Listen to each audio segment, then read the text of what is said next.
우리 먼저 하나님 말씀 보겠습니다. 사무엘상 16장 1절부터 13절까지 말씀을 함께 교독하도록 하겠습니다. 사무엘상 16장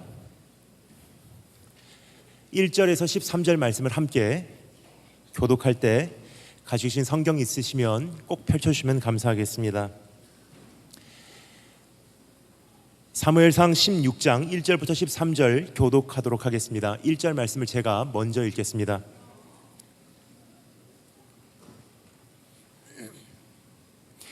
여호와께서 사무엘에게 이르시되 내가 이미 사울을 버려 이스라엘 왕이 되지 못하게 하였거늘 네가 그를 위하여 언제까지 슬퍼하겠느냐. 너는 뿔에 기름을 채워 가지고 가라. 내가 너를 베들레헴 사람 이새에게로 보내리니 이는 내가 그의 아들 중에서 한 왕을 보았느니라 하시는지라.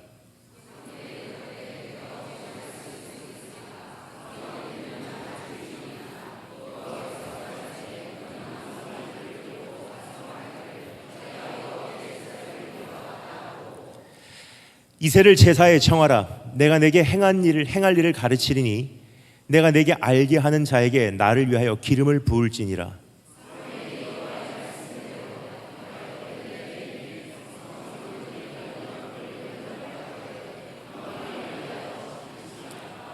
이르되 평강을 위함이니라. 내가 여호와께 제사하러 왔으니 스스로 성결하게 하고 와서 나와 함께 제사하고자 하고 이새와 그의 아들들을 성결하게 하고 제사에 청하니라.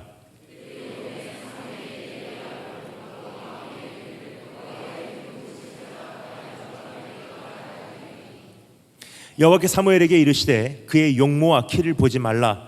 내가 이미 그를 버렸노라. 내가 보는 것은 사람과 같지 아니하니 사람은 외모를 보거니와 나 여호와는 중심을 보느니라 하시더라.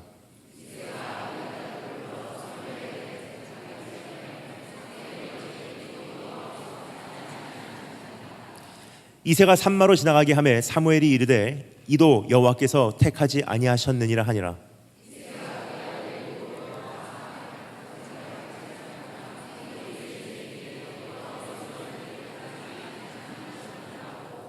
또 사무엘이 이새에게 이르되 내 아들들이 다 여기 있느냐. 이새가 이르되 아직 막내가 남았는데 그는 양을 지키나이다. 사무엘이 이새에게 이르되 사람을 보내어 그를 데려오라. 그가 여기 오기까지는 우리가 식사 자리에 앉지 아니하겠노라.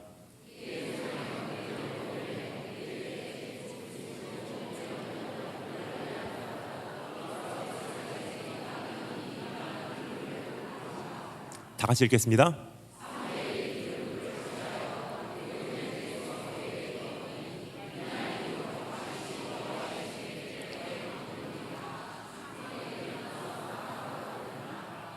아멘. 다시 기도하겠습니다. 다윗을 왕으로 세우시고 증언하여 이르시되 내가 이새의 아들 다윗을 만나니 내 마음에 맞는 사람이라. 내 뜻을 다 이루리라 하시더니 주님, 교회는 더 많아지고 성도들의 신앙 고백은 화려해지며 예배는 더 세련돼 가고 있는 그러한 시대에 우리가 살고 있지만 지금 이 시대에도 하나님께서 찾으시는 그 한 사람이 없음을 주님 앞에 오늘 다시 한번 호소합니다.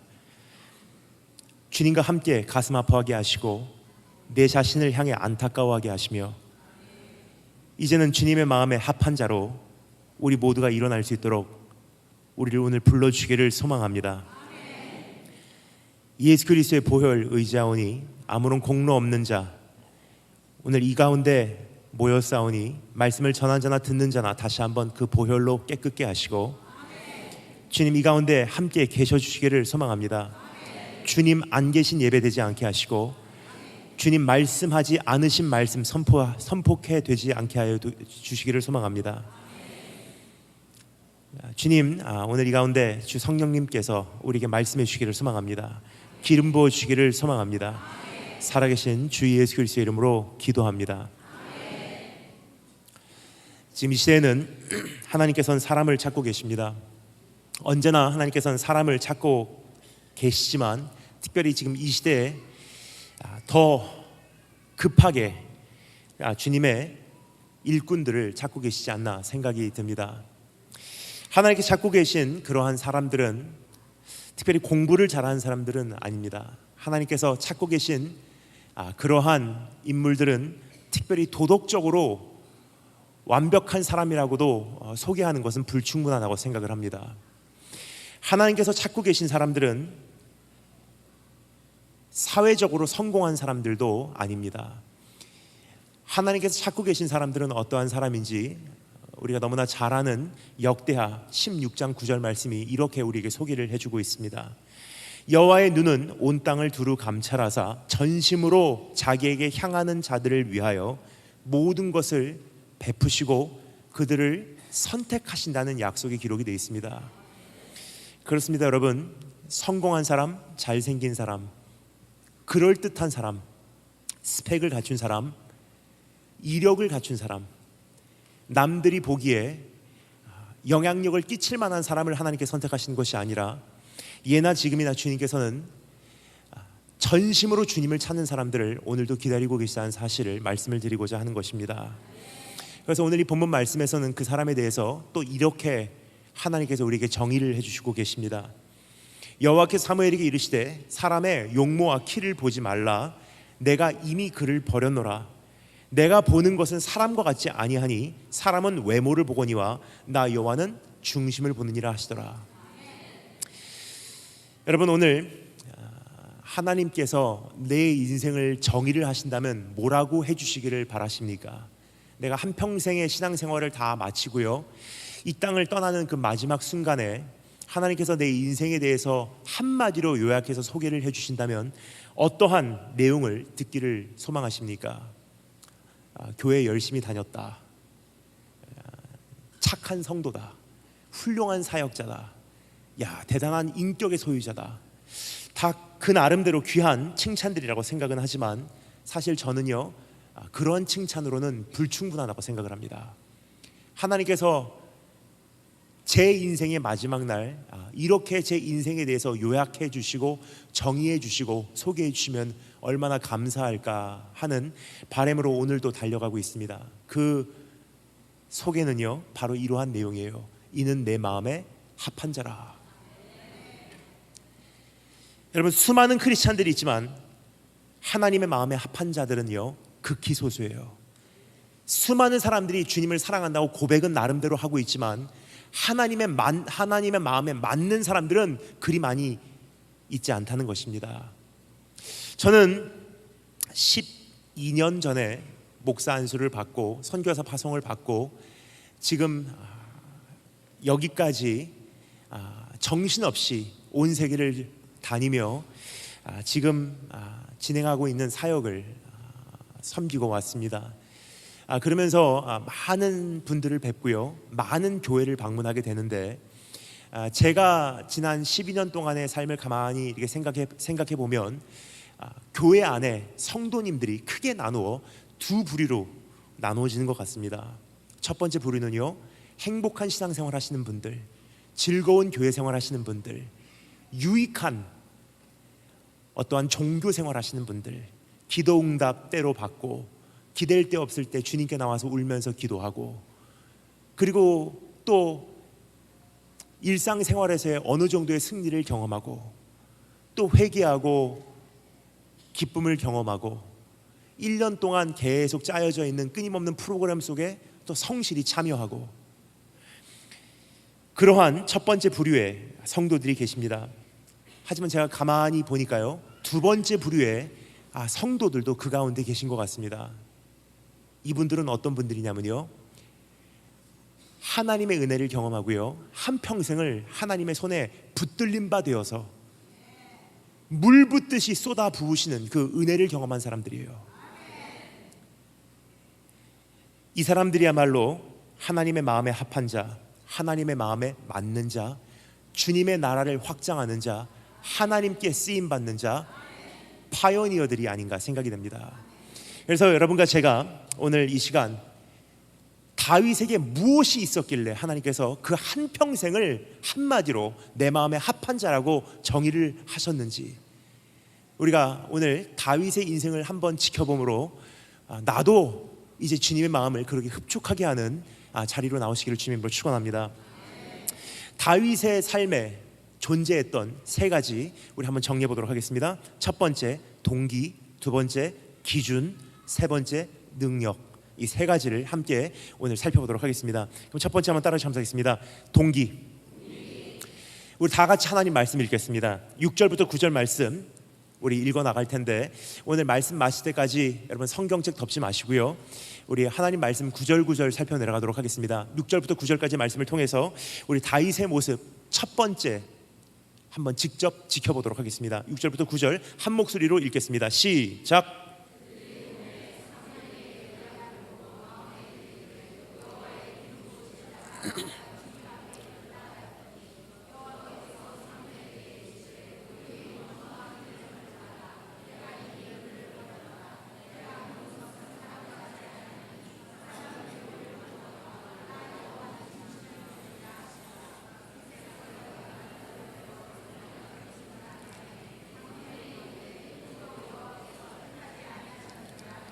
이새가 산마로 지나가게 하매 사무엘이 이르되 이도 여호와께. 아멘. 여러분 함께 교독할 때 한 목소리로 읽으셨다가 조금씩 흩어지고 계십니다. 아직 기회가 조금 더 남아있는 거로 우리 다음번에는 한 목소리 읽어주시면 감사하겠습니다. 우리가 너무나 잘 아는 장면입니다. 1절부터 5절까지 말씀을 보면요, 하나님께서 이제 새로운 왕을 세우시려고 사무엘에게 작전을 세워주시는 그러한 장면을 우리가 목격할 수 있지 않나 생각이 됩니다. 하나님께서 쓰셨던 사울이라는 왕을 버리시고요, 주님께서 심히 후회하시고 이젠 새로운 왕을 세우시기로 작정하시는 것을 우리가 잘 알고 있습니다. 지금도 그러한 하나님의 원칙은 변치 않고 있지 않나 생각이 됩니다. 하나님께서 온 열방을 두루 살피시면서 하나님께서 찾으시는 그 한 사람, 그 사람을 향해서 주님의 시선이 고정되는 순간 그 자리를 지켜내지 못한 사람들은요, 결국은 하나님께 발견된 사람들을 위해서 그 자리를 양보하지 않으면 안 되는 그러한 운명을 맞이하게 되는 것입니다. 그래서 여러분, 그러한 비극을 맞이하지 않도록 우리 하나님 앞에서 끝까지 붙들림 받은 그러한 인생을 살아내시기를 주님으로 축원합니다. 하나님께서 다윗을 선택하시고요, 이제는 다윗을 왕으로 세워내시기 위해서 사무엘을 파송을 하십니다. 가서 기름 부어서 왕으로 세워내라. 근데 여러분, 한번 우리가 생각을 해보면요, 분석을 해보면요, 이것은 엄청난 위험이 따르는 그러한 임무가 아니었나 생각이 됩니다. 현직 왕이, 사울 왕이 아직도 왕좌에 앉아 있는데도 불구하고 비밀스럽게 베들레헴에 찾아가서 새로운 왕을 세우기 위해 기름 부어 일으켜 낸다는 것은요, 이것은 반정부 행위고 반란을 의미하지 않나 생각이 됩니다. 그래서 사무엘이 그것을 두려워해서요, 이것을 어떻게 하나님 진행을 할까요? 주님께서 말씀하시죠. 가서 제사를 드리러 왔다고 해라. 그래서 수송아지 한 마리를 데리고 가서 베들레헴에 제사를 드리러 갔다고 이야기를 해라. 사실 여러분, 이것은 베들레헴에 비상이 걸릴 만한 사건이 아니었나 생각이 됩니다. 사무엘 하면요, 이스라엘의 대표 선지자예요.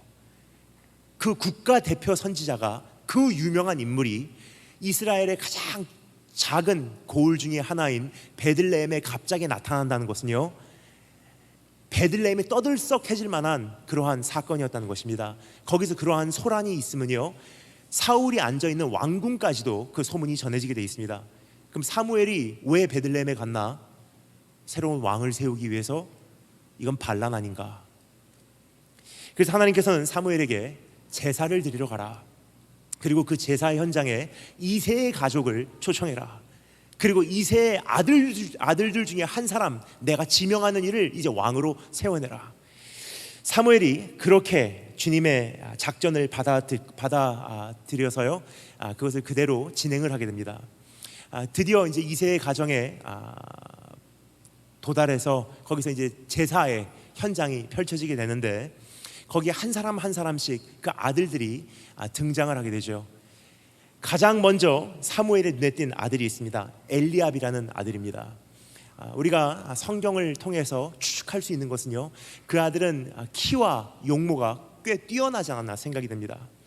지금 우리 시대에 키가 큰 남자들 흠모의 대상이고 그 칭찬을 들을 수 있는 또 한 가지 그러한 내용을 갖추지 않았나 생각이 됩니다. 하지만 고대 시대에는요, 지금 성경에 기록된 이 장면, 이 시대에는요, 키가 크다는 것은 더 중요한 의미가 있지 않았나 생각이 됩니다.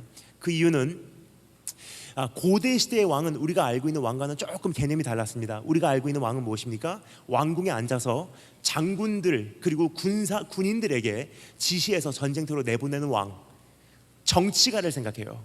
하지만 그 당시에는요, 고대 시대의 왕은요, 치리도 왕의 역할이긴 했지만 전투도 왕의 역할 중에 하나였다는 것입니다. 따라서 사울 왕도 직접 전쟁 나갔고요, 다윗 왕도 직접 전쟁을 나갔어요. 그러니까 왕이 어떤 의미에서는 장군의 역할을 하는 것도 분명히 있었다는 것입니다. 그럼 왕이 전쟁터 나가기 위해서는요, 그 무술과 전쟁 비법이 상당히 중요했습니다. 특별히 왕이 소지하고 있는 그 무기들이 큰 역할을 했다는 것입니다. 그런데 키가 큰 것이 왜 중요하냐면 그 신장에 비례해서 왕이 소지하게 되는, 왕이 전쟁터에서 사용하게 되는 칼의 길이가 좌우되었기 때문입니다. 키가 크면 클수록 그 칼의 길이가 길 수밖에 없어요. 칼의 길이가 길면 길수록 전쟁터에서 더 유능할 수밖에 없습니다. 그래서 왕을 세울 때 가장 먼저 무엇을 봤냐면요, 키를 봤어요. 키가 큰 사람이 전쟁에 능한 자이기 때문에. 엘리압을 봤을 때 사무엘이 그래서 가장 먼저 그 엘리압을 흠모하지 않았나 생각이 듭니다. 저 정도 되면은 이스라엘을 위해서 싸워줄 수 있는 인물이 되지 않을까. 저 정도 스펙을 가지면 분명히 우리 이스라엘을 세계에서 으뜸가는 나라로 만들어내지 않을까. 인간적인 계산이 있었다는 것입니다. 근데 하나님께서 뭐라고 말씀하십니까? 나는 이를 이미 버렸노라 그래요. 참 기가 막힌 표현이에요.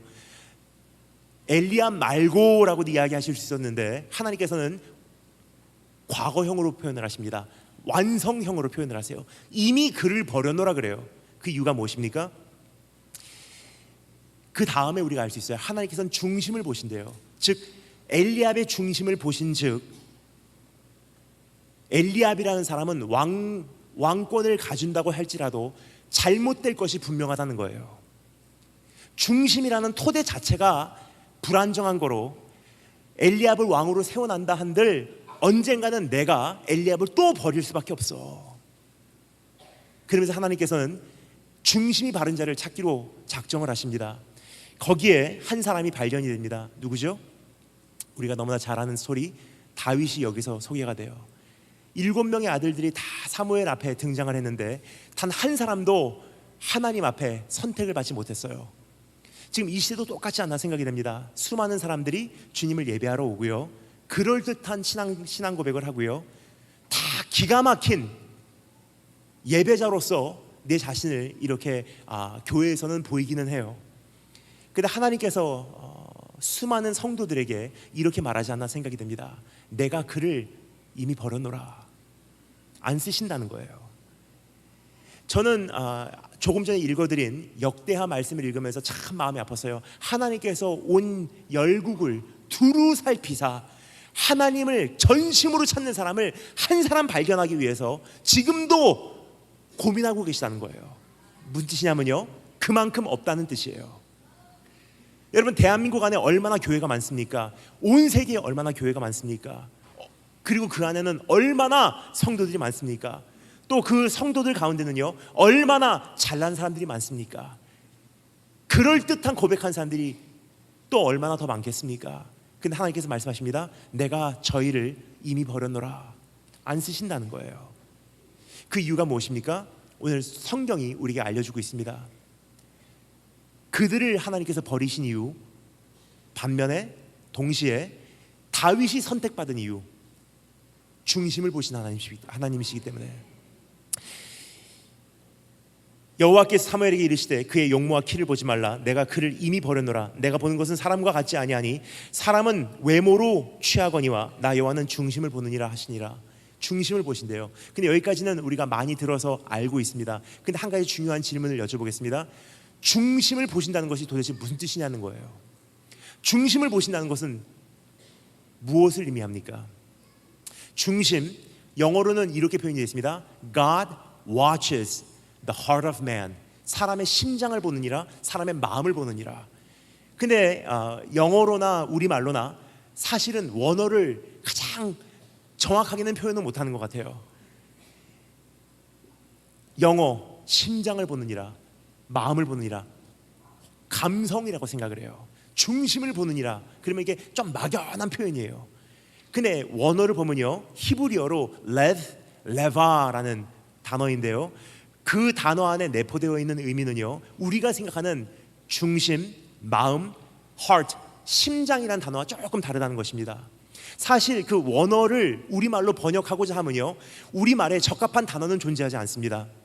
그래도 그나마 원어를 최대한 잘 표현을 하고자 하면 중심이라는 단어보다도 사실은 더 정확한 표현이 있지 않나 생각이 됩니다. 제가 말씀을 드리겠습니다. 한번 따라 하시겠습니다. 동기. 그러면 다시 한번 제가 읽어드릴게요. 사람은 외모를 보거니와 나 여호와는 동기를 보느니라 그러세요. 즉 엘리압의 동기, 삼마의 동기, 그리고 이세 또 다른 아들들의 동기는요, 하나님 앞에 옳지 못했다는 거예요. 반면에 다윗의 동기는요, 하나님께서 인정하셨다는 거예요. 그 동기가 무엇이었는지 우리가 어느 정도 예측을 할 수 있습니다. 지금 우리가 읽은 이 사무엘상 16장 말씀 바로 전에 15장에 어떠한 사건이 있었죠? 안 펼쳐도 괜찮습니다. 제가 설명을 드리도록 하겠습니다. 그 사울 왕이 하나님께 불순종을 해서요, 아말렉을 다 멸종을 시키지 않고 쓸만한 것은 그대로 그냥 보존을 했어요. 사무엘이 찾아가서 이제 사울 왕을 책망을 합니다. 그럼에도 불구하고 하나님께 돌아올 생각은 하지 않고 오히려 변명을 달아요. 말도 안 되는 변명을. 그래서 하나님께서 사울 왕을 버리시기로 작정을 하세요. 근데 그 장면이요, 사실 상당히 마음이 아픈 장면이에요. 사울 왕하고 사무엘하고 정면 충돌하는 그러한 장면입니다. 그러한 사건이 백성들 앞에서 펼쳐졌다면요, 이미 이스라엘 안에 소문이 돌았을 거예요. 왕을 세울 수 있는 사무엘이 그 왕하고 충돌했다. 근데 갑자기 그 사무엘이요, 이스라엘의 작은 베들레헴이라는 마을에 나타난 거예요. 이미 그 마을에는 어느 정도 소문이 돌지 않았나 생각이 됩니다. 사람들이 말하는 거 상당히 좋아해요. 교회에서도요, 말하는 거 상당히 좋아하죠. 제가 그래서 결혼을 하는 것을 참 어렵게 지금 어려워하고 있지 않나 생각이 됩니다. 결혼을 하려면 데이트를 해야 돼요. 데이트를 해야지 사람을 알 수 있기 때문이에요. 그럼 데이트를 하려면요, 차라도 한 잔 마셔야 되는데 차 한 잔 마시기 위해서 만나잖아요. 그냥 처음 만나서 차 한 잔 한 것뿐인데 1년쯤 지나서 나중에 들려오는 소문, 목사님 소문에 의하니까 목사님 결혼하신다면서요. 에? 물어보면 이렇게 대답하십니다. 몇 월 며칠 거기 고속버스 터미널에 지나가다가 어느 자매하고 앉아있는 거 봤는데 결혼하신다고 소문을 들었습니다. 소문이 금방 도는 것 같아요. 말도 안 되는 소문이. 8년 전에 왔을 때도 미혼이었지만 여전히 그 모습은 바뀌지 않은 채로 또 이곳에 찾아뵐 수 있어서 한편으로는 너무 행복하고 한편으로는 씁쓸합니다. 근데 여러분, 이스라엘 안에도 그러한 소문이 많이 퍼졌을 거라고 생각을 합니다. 다툰 것뿐이었는데 이미 사람들이 생각이 진전을 해요. 새로운 왕을 세울지도 몰라.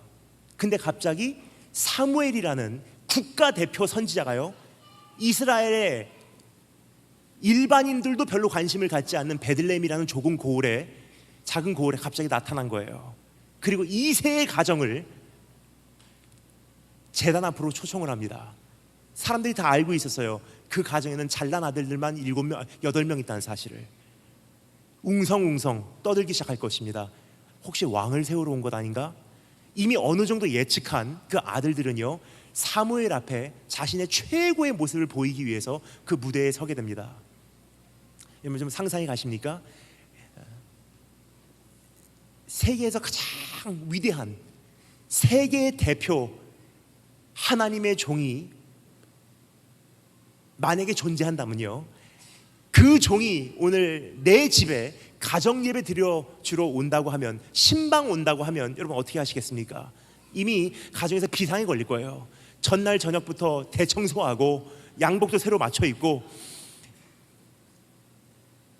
시집간 딸, 장가간 아들까지 너희들은 내일은 꼭 집으로 돌아와, 다 가족 친척까지 총 집합시켜서요 그 가정 신방을 받을 거예요. 그러한 상황이에요. 사무엘이 이새의 집에 온다는 것은요, 이새의 가족을 그 제단 앞으로 초청한다는 것은요, 이것은 대단한 명예였었어요. 그것을 알았던 아들들이요, 내가 빛날 수 있는 기회라 생각을 하고 사무엘 앞에 펼쳐진 그 무대 위로 오르게 됩니다. 자기의 최고의 모습을 보이기 시작했을 거예요. 왕이 내가 왕이 될 수도 있어. 내가 사무엘 앞에 발견될 수 있어. 내가 빛날 수 있는 기회야.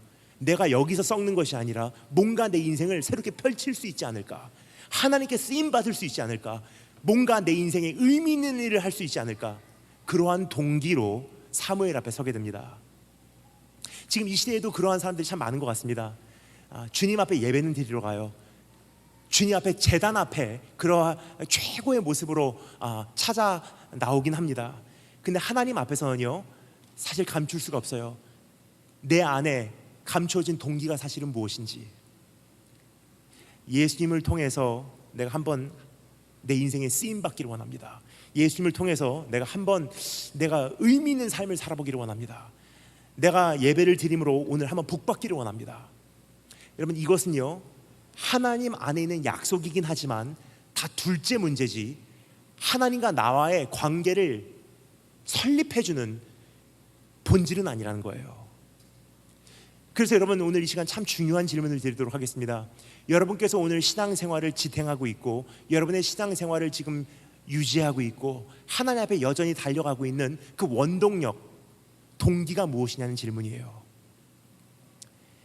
동기가 잘못되든 잘되든 그 동기는 사람의 눈으로는 사실 볼 수가 없어요. 그래서 주님께서 뭐라고 말씀하시죠? 사람은 외모로 취하느니라. 울고 있다고, 야, 저 사람 정말 참된 신앙인이야. 울면서 회개한다고, 야, 저 사람은 참회하고 있어. 성수주의를 한다고, 야, 저 사람 진짜 신앙생활 열심히 하는구나. 근데 하나님은요, 그거 보지 않으신다는 거예요. 뭘 보신다고요? 왜 울면서 기도하냐? 왜 회개하고 있냐? 왜 성수주의를 하냐? 많은 경우 왜 그렇게 하죠?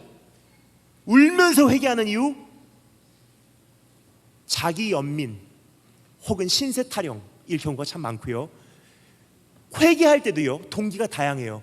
회개 안 하면 벌 받게 생겼으니까. 회개 안 하면 지금 내가 누리고 있는 이 축복을 거두어 가실 것 같으니까 두려운 거예요. 왜 성수주의를 합니까? 성수주의를 해야지 대학교 입학이 허락될 것 같으니까. 성수주의를 해야지 내 사업이 축복받을 것 같으니까. 성수주의를 안 하면 내 사업에 어려움이 닥칠지도 모르니까. 성수주의를 안 하면 왠지 해야 되는 것을 안 한, 밥 먹을 시간에 밥을 안 먹은 그러한 깨름직한 그러한 경험을 하니까, 그래서 성수주의를 하는 경우가 참 많다는 거예요.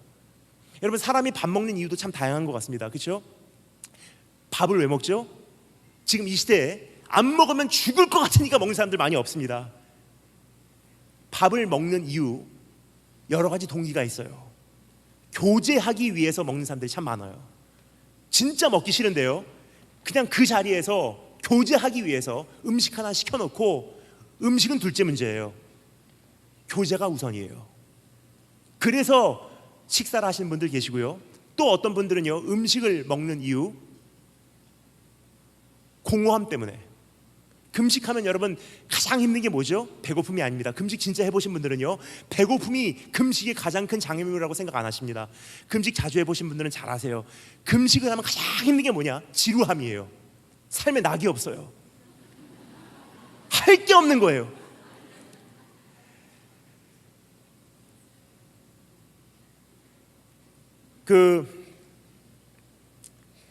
심심하니까 사람들이 식사를 하세요. 또 어떤 분들은요, 왜 식사하시죠? 시간 되었으니까. 그거 먹어야 될 시간에 안 먹으면 뭔가 해야 될 걸 안 한 것 같으니까. 근데 우리가 지금 하나님과의 교제도 그러한 동기로 너무나 많은 경우 이루어지고 있다는 거예요. 그냥 교회 올 때도요, 교제하기 위해서 하나님은 도구예요. 또 어떤 분들은요, 주님과의 신앙생활 왜 합니까?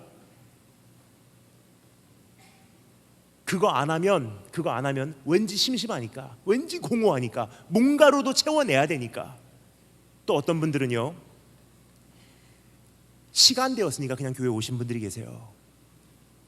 근데 하나님께서 우리에게 정말로 오늘 이 시간 묻기를 원하시는 질문은요, 동기에 대한 질문이 아닌가 생각이 됩니다. 왜냐하면 지금 교회가 많이 성장을 했고요, 수많은 교회들이 탄생되고 수많은 성도들이 신앙생활 하는 것 같이 보이고요, 그리고 수많은 프로그램들은 형성되고 있고, 그 어떤 시대보다도 예배는 더 세련되고요, 그 어떤 시대보다도 성도의 그 한마디 한마디 신앙 고백은요 굉장히 유식해요. 근데 참 희한한 것은요, 그 어떤 시대보다도 지금 대한민국 교회의 상황은요, 경건은 무너지고 능력은 발휘되지 못하고 빛과 소금의 사명은 감당하지 못하고 있다는 거예요. 그 이유가 무엇인가? 표면적으로 보는 것이 다가 아니라 사실은 깊은 곳에 도사리고 있는 큰 문제가 있는 것을 발견하게 됩니다. 무엇입니까? 신앙생활하는 동기가 잘못된 경우가 참 많다는 거예요.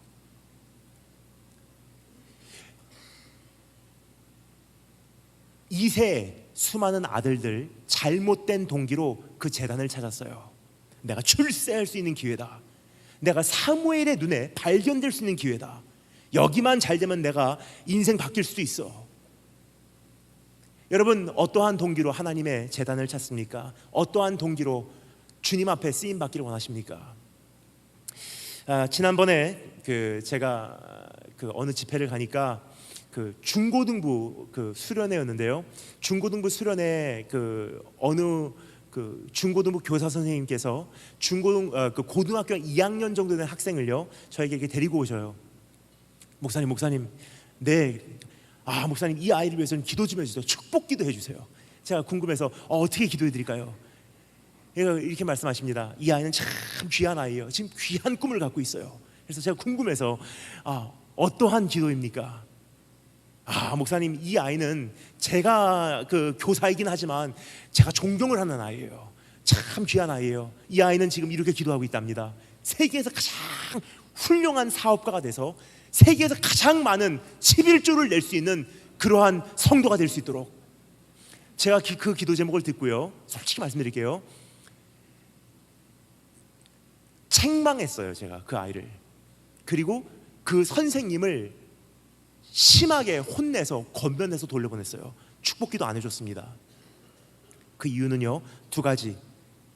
첫 번째는 동기가 잘못됐다고 저는 판단했기 때문이에요. 세계에서 가장 많이 11조를 낸다는 것은요, 10의 9조, 세계에서 가장 부자가 되게 해달라는 뜻이에요. 두 번째,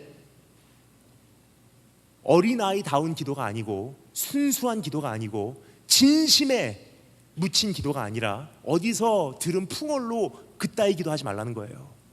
하나님은 중심을 보시는 분이시고 진실을 찾기를 원하시는 분이시지, 어디서 그냥 기도원 가서 주워 들은 기도를 가지고 내 기도 제목 삼지 말라는 거예요. 여러분, 하나님께서 지금 이 시대에 가장 안타까워하는 걸 하고 계신 것이 바로 이것이 아닌가 생각이 듭니다. 다 그럴듯한 찬양은 해요, 다 그럴듯한 예배는 드려요, 다 그럴듯한 신앙 고백은 합니다. 근데 안타까운 것은요, 중심을 보시는 하나님 앞에서는 불합격이라는 거예요. 여러분, 어떠십니까? 정말 하나님 앞에 지금 동기에 합격되고 계시다고 여러분 생각하시고 계십니까? 그것을 알 수 있는 중요한 한 가지 질문을 드리도록 하겠습니다. 오늘 밤에 여러분께서 대구로 돌아가셔서 이제 내일을 준비하시면서 이제 잠자리에 드십니다. 근데 오늘 꿈속에 하나님께서 나타나세요. 마치 솔로몬에게 나타나셨던 하나님이 나에게 오늘 찾아오신다고 한번 생각해 보도록 하겠습니다. 내 꿈에서 하나님께서 나에게 이렇게 물으십니다. 네가 원하는 거 딱 한 가지만 구해라. 오늘 예배드리는 태도가 너무 귀해서 내가 너에게 한 가지 축복을 주마. 네가 원하는 거 뭐든지 좋으니까 하나만 구해라. 그것을 내가 너에게 당장에 이루어 주리라. 여러분 생각만 해도 좋죠?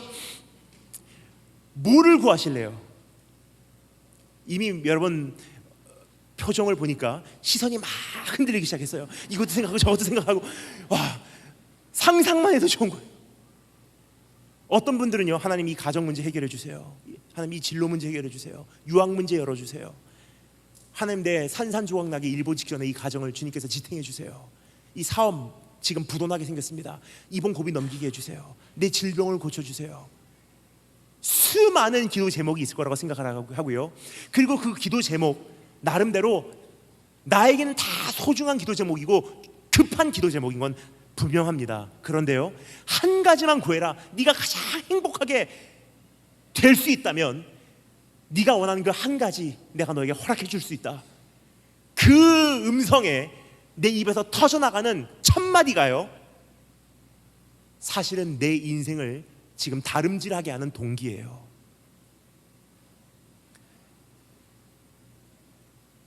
주님을 구하시겠습니까? 아니면 주님 외에 다른 것을 구하시겠습니까? 다른 거 구하지 말라는 뜻이 아니에요.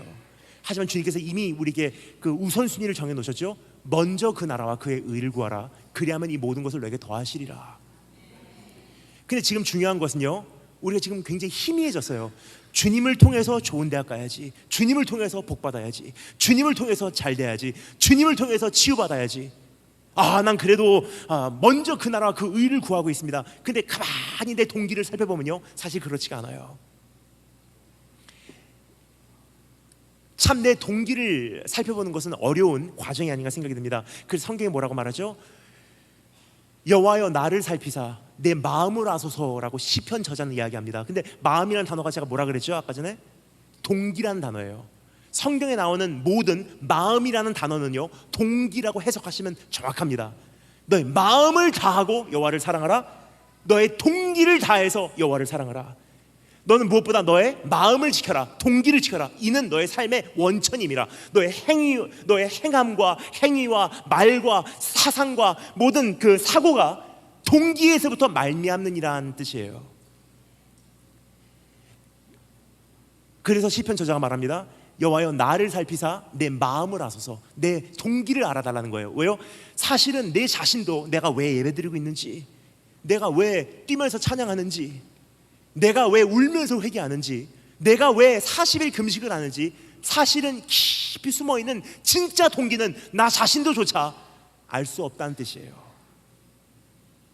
근데 참 감사한 것은요, 하나님께서 우리에게 성경에 끊임없이 호소하시는 수많은 장면들을 통해서 어느 정도 내 동기를 확인할 수 있는 잣대들을 주셨어요. 다 살펴볼 수는 없지만 지금 이 시간 한 가지만 살펴보도록 하겠습니다. 출애굽기 33장 34장에 보면요, 여러분 안 펼쳐도 괜찮습니다. 제가 만들어낸 이야기 아니니까 잘 들으시면 오히려 좋을 것 같습니다. 33장 34장에 보면요, 이러한 사건이 있죠. 이스라엘 민족이 출애굽을 한 다음에 하나님 앞에 무시무시한 죄를 저지르고 맙니다. 뭐죠? 금송아지 앞에 절하는 우상숭배의 죄예요. 그것을 보시던 하나님께서 분노하시고 모세에게 이렇게 명하십니다. 새로운 대책을 세우시는 거예요. 가만히 보니까 내가 원했던 건 딱 사실 한 가지야. 난 너의 하나님이 되고 너희가 나의 백성이 되는 것.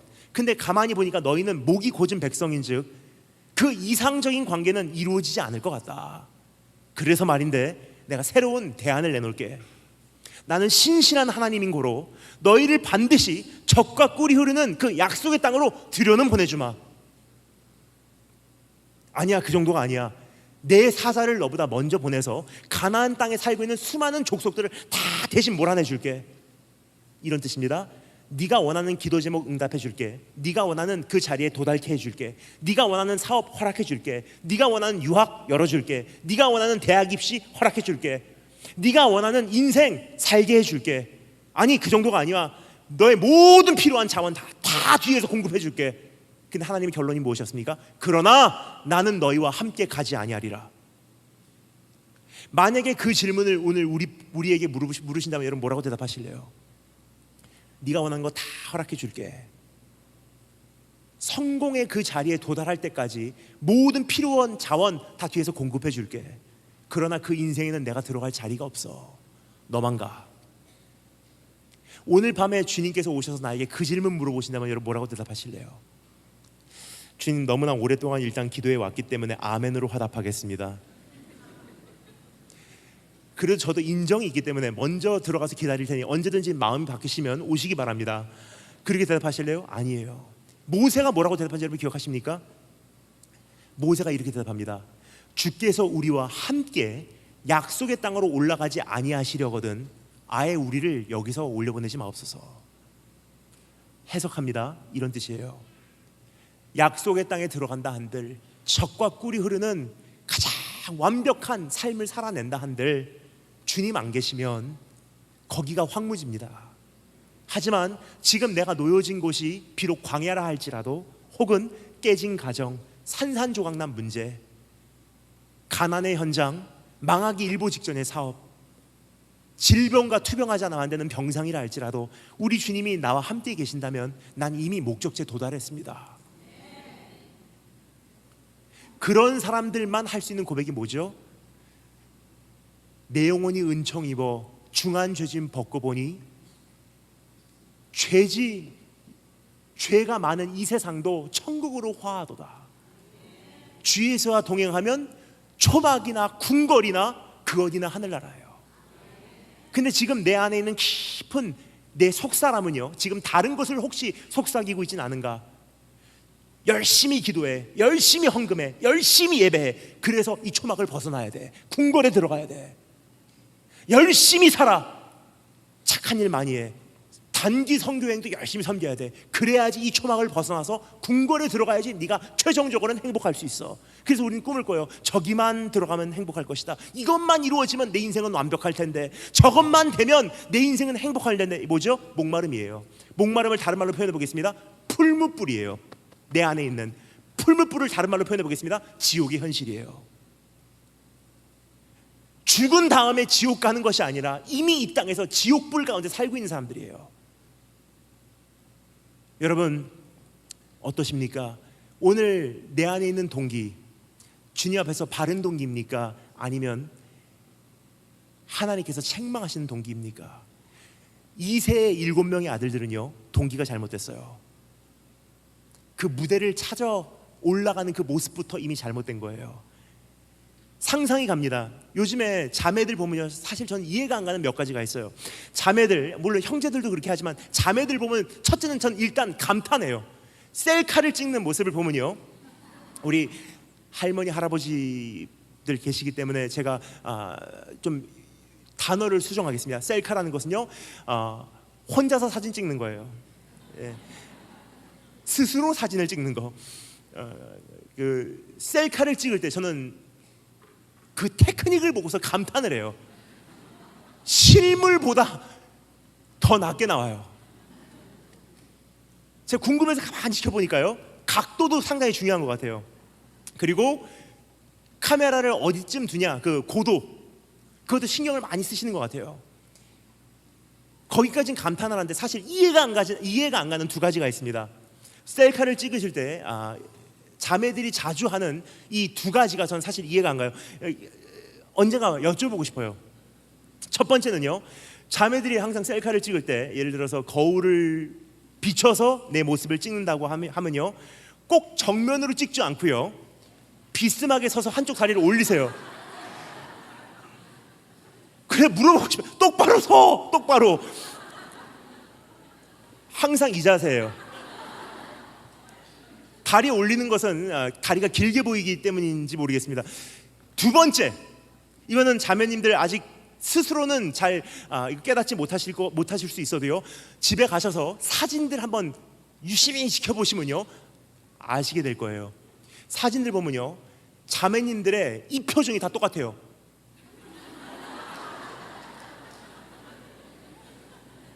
휴가 기간 다녀오신 사진들 보면요, 거의 자매님들 그 표정과 포즈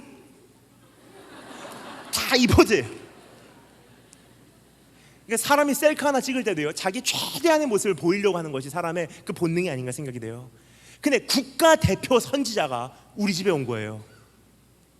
양을 치던 목수를 하던 어부를 하던 뭐를 하던 다 내려놓고 사부해지다 하고 깨끗하게 목욕하고 자기 최고의 모습을 보이기 위해서 사무엘 앞에 펼쳐진 콘테스트의 무대로 올라가서 포즈를 취합니다. 그거에 혹 반해버린 사무엘은요, 하나님 저 사람입니까? 하나님께서 뭐라고 말씀하십니까? 쟤는 동기가 잘못됐어.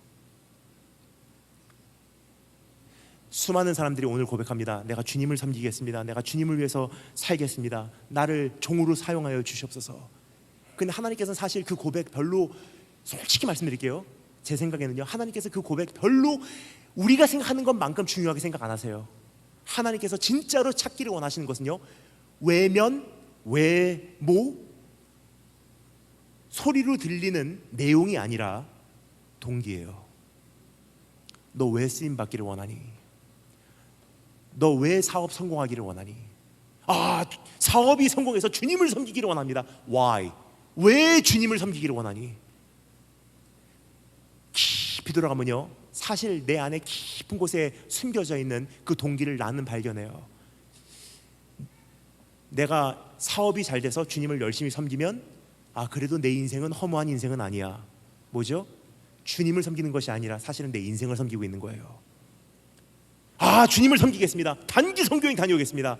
거기까지는 좋아요. 사람은 그것을 보고서 야, 대단하다, 참 신앙이 바르다 칭찬하겠죠. 하지만 사실 하나님께서는요, 손에 섬김을 보시는 것이 아니라 동기를 보세요. 너 왜 섬기고 있니? 사실은 본인은 깊은 곳에 울려 퍼지는 메아리를 듣고 알 수 있습니다. 내가 단기 선교행 갔다 오면 이번 여름 내가 낭비하진 않았어. 뭐죠? 동기가 하나님을 위한 것이 아니라 나를 위한 거예요. 그래서 여러분, 오늘 하나님 앞에서 우리가 진짜로 신중하게 살펴봐야 될 것이 있다면요, 이제는 하나님의 바른 고백하십시오, 우리 바른 헌신하십시오, 다 드리십시오 할 때가 저는 아니라고 생각해요. 그 이유는요, 바른 고백 가르쳐 왔고요, 다 드리도록 가르쳐 왔고요, 그리고 그것에 반응해서 다 드려왔고요. 근데 지금 대한민국 교회와 수많은 성도들이 하나님 앞에서 바로 살지 못한다는 것은요, 뭔가가 잘못됐다는 거예요. 그 원인이 무엇입니까? 중심이 잘못됐다는 거예요. 이제는 외형적인 것을 가지고 우리가 만질 때가 아니라 동기를 하나님 앞에 새롭게 해야 될 때가 아닌가 생각이 됩니다. 여러분의 동기는 무엇입니까? 하나님 기도 응답 안 해줘도 주님이 함께 계시다면 감사합니다. 하나님, 내가 대학 못 들어가도 정말 주님 함께라면 나는 이미 만족했습니다. 그것이 여러분의 동기이신지요? 오늘 그 한 사람을 오늘 이 말씀에서 볼 수가 있어요. 누구죠? 7명의 아들들은요, 무대 위에 올라가기 바빴는데 한 사람은 무대에 관심이 없어요. 그냥 양치고 있어요. 여러분, 다윗이 왜 사무엘 앞에 안 왔다고 생각하십니까? 우리가 어떠한 고정관념을 가지고 성경을 읽기 때문에 미움받는 아들이었을 거라고 우리가 착각을 해요. 야곱과 같이 그냥 미움을 받았겠지, 다른 형들에게. 아니에요. 그런 기록 어디도 없습니다. 형들이 그냥 갔는데 다윗은 나는 그냥 양치고 있겠습니다 하고 무대에 관심이 없는 사람이에요. 진짜로 하나님 앞에 바른 동기로 사는 사람들 가만히 보잖아요. 위대하게 쓰임받는 거 별로 중요하게 생각하지 않는 사람들이에요. 세계적인 무대에 세워져서 하나님을 섬기는 것을 그렇게 별로 중요하게 생각 안 하는 사람이에요. 진짜로 하나님 앞에 동기가 바른 사람들을 가만히 보잖아요. 그러면요, 거의 이런 사람들이에요.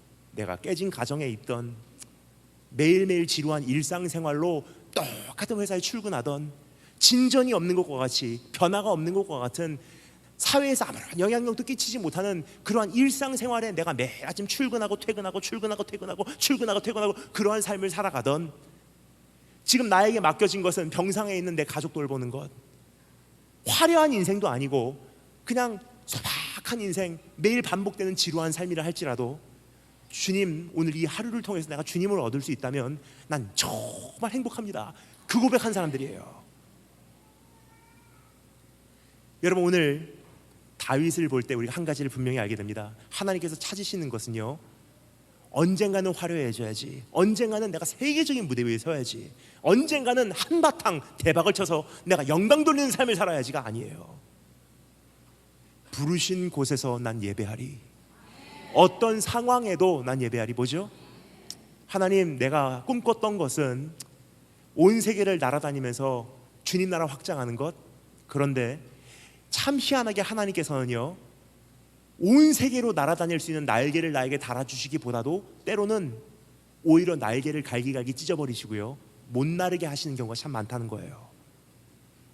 내가 원했던 것은 온 세계를 돌아다니면서 주님 나라 확장하는 것, 그 기도 하나님께 들으실 줄 알아요.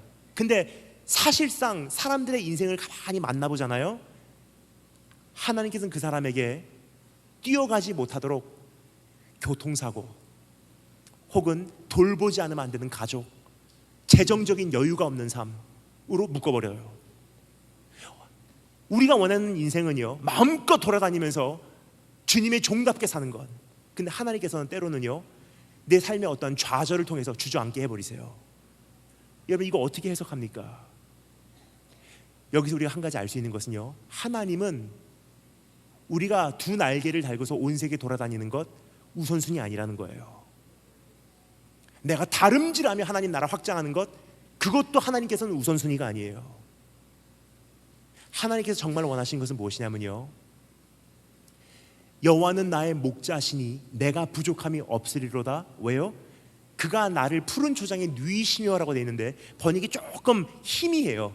영어 성경이 정확하게 번역이 되어 있습니다. 우리말로는 나를 푸른 초장에 누이시며 그러면 보통 이렇게 이해를 해요. 양들아 일로 와라. 여기 누워, 여기 누워. 그러면 네 하고 이게 그냥 여기서 그냥 편하게 쉬는 거를 생각해. 아, 나를 쉬게 하시는구나. 근데요, 영어 성경에 보면 정확하게 원어를 이렇게 뉘앙스를 우리에게 전해주고 있습니다. The Lord is my shepherd, I shall not be in want. 여호와는 나의 목자시니 내가 부족함이 없을 것입니다. 왜요? He makes me lie down in green pastures. 나를 누이시며가 아니에요. He makes me lie down. 뭐냐면요, 강제로 눕히신다는 거예요. 누워! 왜요?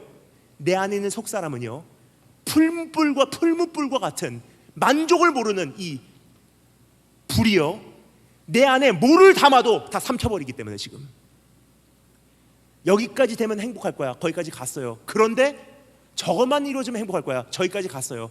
그러면 저것만 이루어지면 행복할 거야. 쉼을 모르는 나의 인생, 나에게 계속 기도 응답만 하셔도요, 사실 하나님은 아세요. 한평생 기도 응답을 해도 내 안에 쉼이 없다는 거. 그럼 근본적으로 그 불을 끄기 위해서는 어떻게 하셔야 되겠습니까? 그 불에게 계속 소멸할 수 있는 장작을 주는 것이 하나님 뜻이 아니에요. 그 불을요, 근본적으로 소화해버리기 위해서는요, 더 이상 타오르지 못하도록 내용을 안 주는 것이 목자의 방법이에요. 그래서 때로는 두 날개 찢어버리시고요, 누워있어.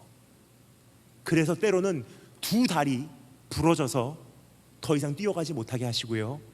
근데 우리는 처음에는 그 안에서 정말 답답해요. 하나님, 왜 내 인생을 이렇게 저주하십니까?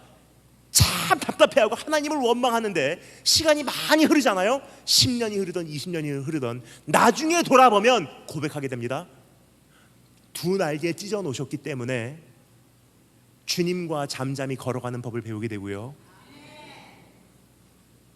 뛰어가지 못하고 걸어가게 되기 때문에 주님과 동행하면서 많은 대화를 나누게 되고요, 걸어가지 못하고 주님 앞에 주저앉아 있었는데 그 주저앉아 있는 곳에 찾아오신 예수님과 그 눈물의 현장에서 많은 추억을 쌓게 되는 거예요. 여러분, 여러분의 동기는 무엇입니까? 여전히 무지개를 찾아 헤매시나요? 우리 오래된 곡이죠. 무지개를 찾아 헤매시나요? 그걸 찾아서는요, 내 삶 속에는 만족이 없습니다. 여러분, 오늘 하나님 앞에서 내 동기가 바로 설 수 있는, 주님이 나의 동기 되시는, 그래서 내 안에 있는 쉴 줄 모르는 이 풀물을 단번에 소화해 버리시는 축복이 있으시기를 주님으로 축원합니다. 사실 여러분, 그렇지 않나 생각이 듭니다. 그 동기가 잘못되면요, 왕으로 세우면 그 권력을 잘못 쓰게 돼 있어요. 자기를 채우기 위해서 권력을 사용한다는 거예요. 수많은 정치가들이 사실 정치 세계로 들어갈 때 백성을 섬기기 위해서 정치 세계로 뛰어들어가는 것은 거의 우리가 너무나 잘 아는 사실이에요. 수많이 듣고 왔기 때문에, 연설을 통해서, 약속을 통해서, 대통령 선거를 통해서도, 그렇죠? 백성을 섬기겠습니다. 거짓말 아니라고 생각해요. 저는 진심이에요. 정말로 백성을 위한 후보자들. 그런데요, 내 자신이 채워지지 않은 사람이 정권을 잡으면요, 결국은 정권을 가지고 내 자신을 채워내려고 하는 것이 사람의 본능이에요. 그럼 하나님께서 왕을 세우기 전에 가장 먼저 무엇을 보셔야 되겠습니까? 너 이 사역을 통해서 너를 채워낼래? 이 왕권을 통해서 너를 채워낼래? 하나님 앞에 동기가 잘못됐다는 것은요, 다른 것으로 계속 내 자신을 채워낸다는 뜻이에요. 그거 못하는 사람, 하나님으로 이미 채워진 사람, 그 사람 아니고서는 정권을 활용을 못해요. 하나님으로 이미 만족한 사람, 그 사람 아니고서는요, 그 사업을 감당을 못해요. 하나님으로 이미 완전히 행복한 사람 아니면요, 그 기도 응답을 감당을 못해요. 그래서 나를 가장 잘 아시는 주님, 나를 가장 사랑하신 주님이요, 나에게 정말로 주시기를 원하시는 것, 바른 동기를 회복하시기를 원하십니다. 두 번째 따라 감사하겠습니다. 기준. 여러분 점점 목소리가 작아집니다. 다시 한번 기준. 우리 다 같이 하나님 말씀 보겠습니다. 하나님 말씀 10절부터 12절 말씀 한 목소리로 읽겠습니다. 10절부터 12절 한 목소리로 읽겠습니다. 조금 전에 우리가 여러 가지 목소리로 읽었습니다. 근데 이번에는 한 목소리로 읽도록 하겠습니다. 10절부터 12절 한 목소리로 시작.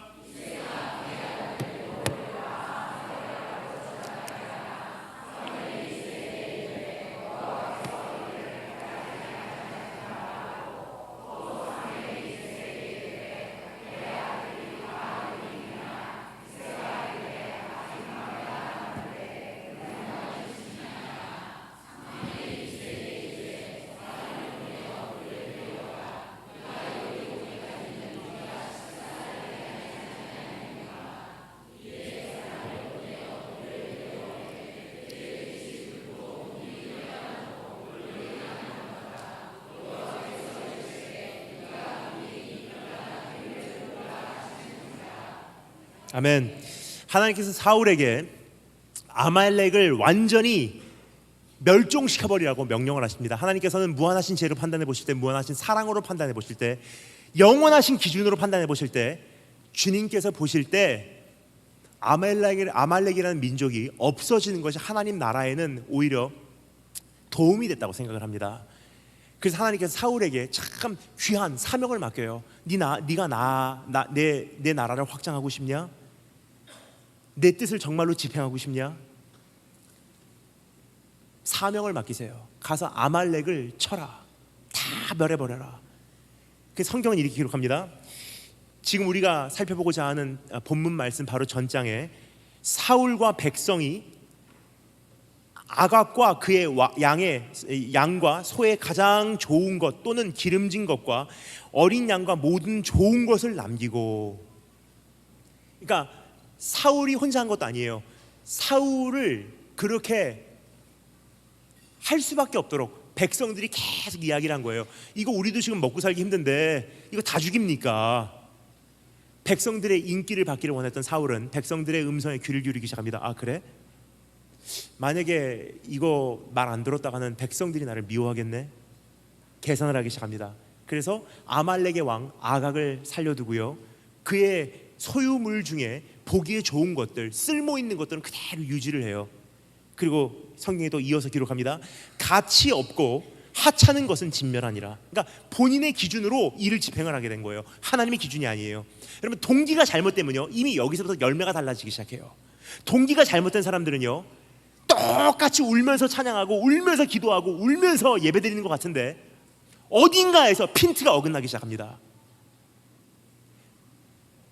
자기의 기준으로 일을 진행하기 시작해요.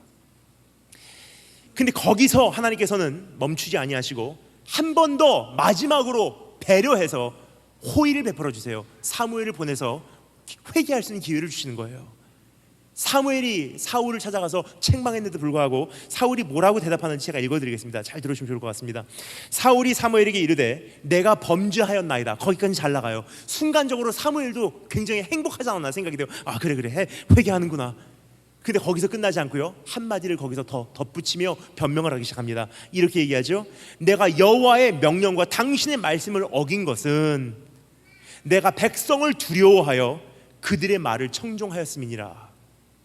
뭐를 두려워했다고요? 백성 두려워했대요. 백성을 두려워했다는 것을 다른 말로 표현하겠습니다. 사람들이 눈치 봤다는 거예요. 다른 말로 표현하겠습니다. 사람들의 얼굴 앞에 살아갔다는 거예요. 다른 말로 표현하면요, 사람의 마음에 합한 자로 살아가려고 노력을 했다는 거예요. 그래서 하나님께서는 사울을 버리시고 촛대를 다윗으로 옮기십니다. 그럼 다윗이 선택받은 이유가 무엇입니까? 사울이 아닌 모습이 있었기 때문이에요. A man after God's heart. 하나님의 마음에 합한 자라는 것을요, 영어로는 이렇게 말하죠. A man after God's heart. 무슨 뜻이냐면요, 하나님의 마음을 추적하는 자, 즉 하나님의 마음에 맞춰 있는 자. 사람 눈치 아니에요. 사람의 마음을 사람의 마음을 살려고 한 사람이 아니에요. 하나님의 마음에 핀트가 맞아 있는 사람, 하나님의 마음을 추적하는 사람. 주님의 생각이 무엇이지? 주님의 시선은 어디를 바라보고 있지? 주님이 뭐를 좋아하시지? 주님이 뭐를 슬퍼하시지? 우리 주님은 오늘 뭐를 기뻐하실까? 주님의 마음을 추적하는 자, 그리고 하나님의 마음에 나의 모든 것을 맞춰가는 자. 여러분, 지금 이 시대에 가장 큰 안타까움이 바로 이것이 아닌가 생각이 됩니다. 수많은 성도들이 있지만 아직까지도 이중성을 가지고 신앙생활하는 것이 우리의 문제가 아닌가 생각이 듭니다. 예를 들어서 그 오전 시간에 제가 이제 커피숍을 가는 것을 상당히 좋아합니다. 이제 아침에 기도하고 이제 운동하고 그 다음에 저는 커피숍 가서 그 책을 읽는 것을 상당히 좋아해요. 단 30분이라도 거기 앉아서 평안을 찾습니다. 그래서 이게 책을 읽고 있으면요, 가끔 이제 교회에서 오시는 분들이 계세요. 처음에는 몰라요. 근데 오셔서 서로를 부르시는 그 호칭을 듣고 교회에서 오셨구나 알 수 있어요. 권사님, 집사님, 일로 와서 자리 잡았어. 저는 책 읽다가 잠시 이렇게 봅니다. 그러면 이제 그분들이 보통 이제 오전에 그 모임을 매일 하시죠. 그 남편분들 출근시켜 놓고 자녀들 학교 보내놓고 그 다음에 이제 파리바게뜨로 혹은 뚫레주로 집합을 하세요. 거기서 이제 대화를 나누시는데 처음 대화 내용은요, 그래도 귀해요. 이번에 여전도회 그 우리가 헌신 예배를 드리는데 떡을 어디서 할까?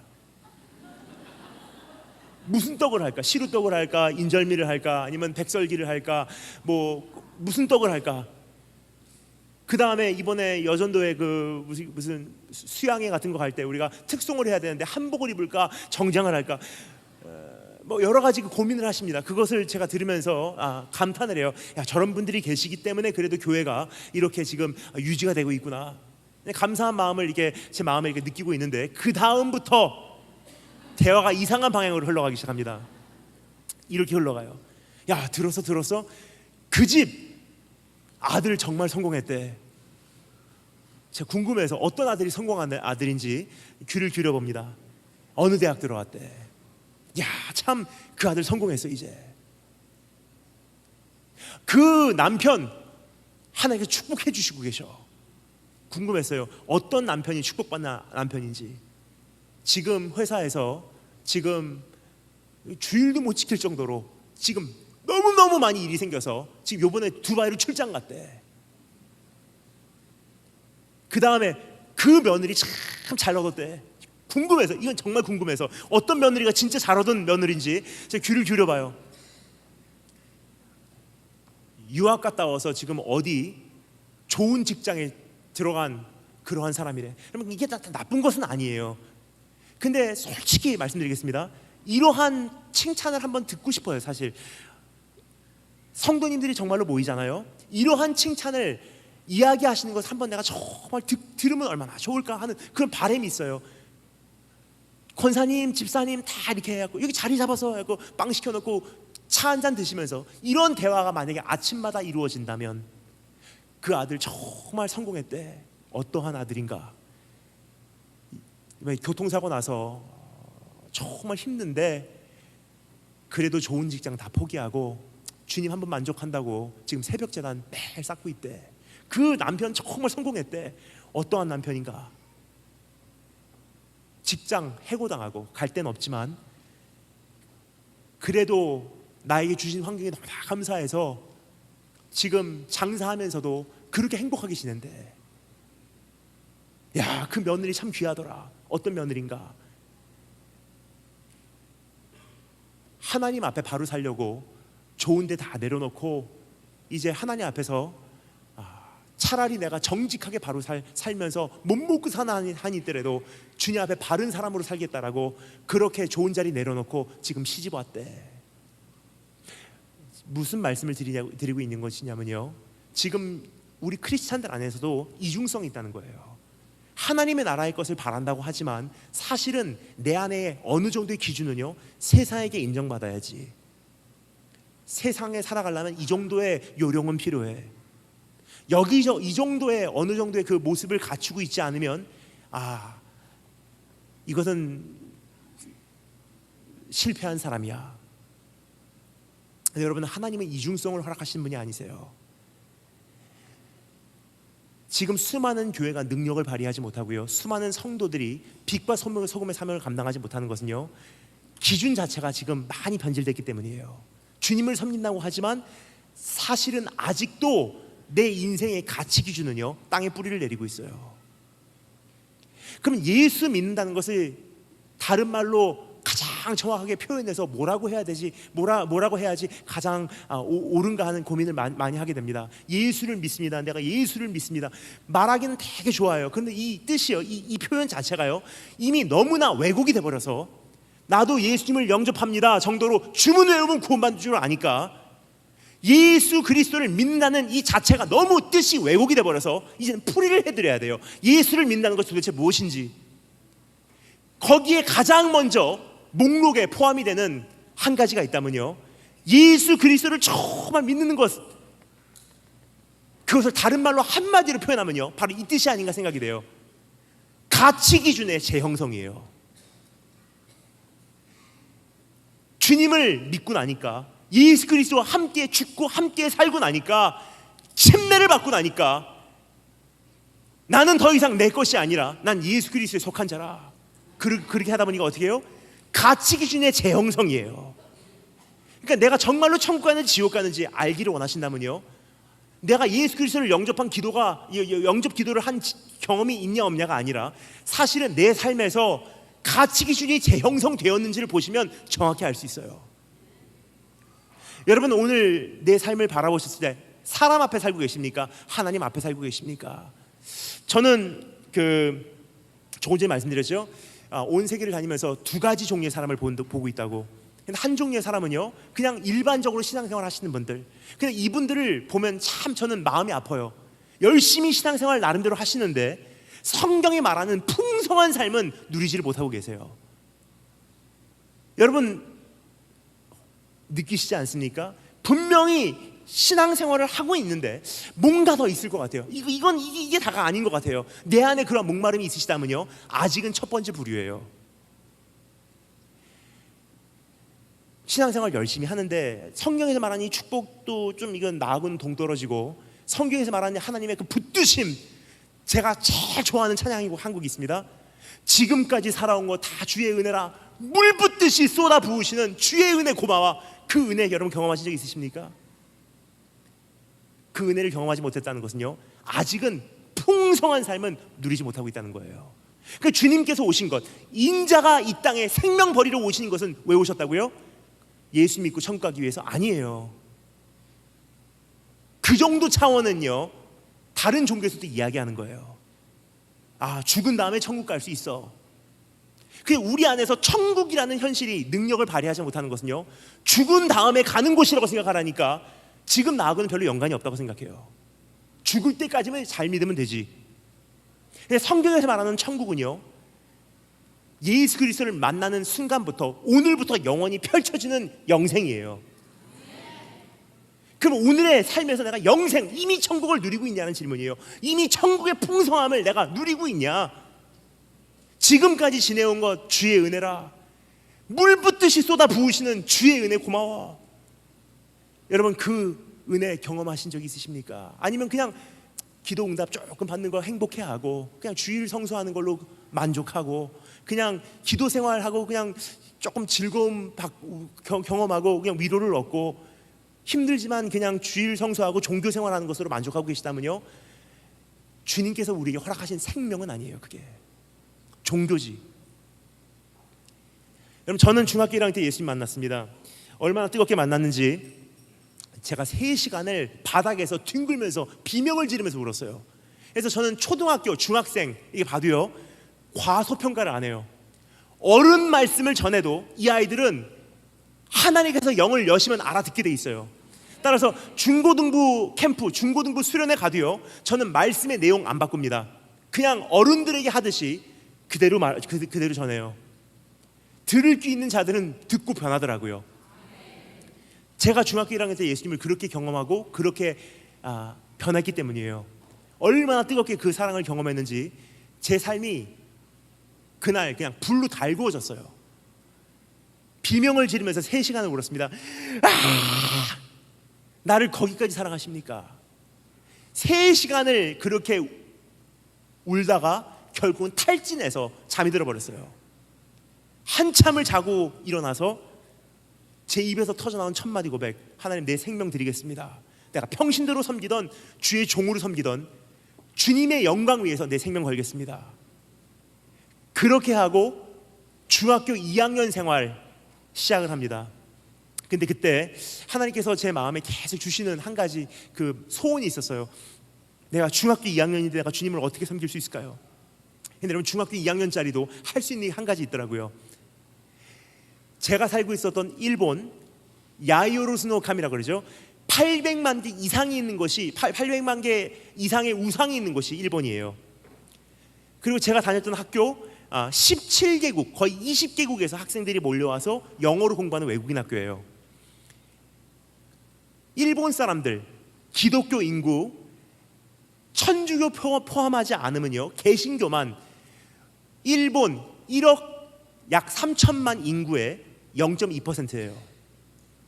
일본 사람들 태어나서 죽을 때까지 거의 대다수가 예수 그리스도라는 이름을 단 한 번도 제대로 접하지 못하고 죽습니다. 지금도 어떤 일본 사람들은요, 크리스마스가 산타클로스 생일인 줄 알아요. 중학교 2학년짜리인 저도 그런 일본 땅에서 할 수 있는 게 한 가지 있더라고요. 주님을 어떻게 기쁘게 해드릴까, 어떻게 기쁘게 해드릴까 가만히 고민을 하다 보니까 한 가지 마음이 생겨요. 성경책 들고 시내 한복판으로 뛰어나가야지. 중학교 2학년 때 성경책 들고 제가 살던 후쿠오카 중심으로 뛰어나갔습니다. 후쿠오카는요, 도시 면적으로 말하면 일본의 3대 도시 중에 하나예요. 도쿄, 오사카, 후쿠오카. 후쿠오카 가장 중심가 덴진, 서울로 말하면 강남, 명동 같은 곳이에요. 토요일날 저녁 7시 최고 하이라이트 피크 아워, 사람들이 가장 많은 시간이에요. 거기 가장 많이 자동차가 다니고 사람들이 지나다니는 그 도로 주변에 울타리가 있어요. 도로와 인도를 나누는 울타리, 그 펜스를 제가 올라갔어요.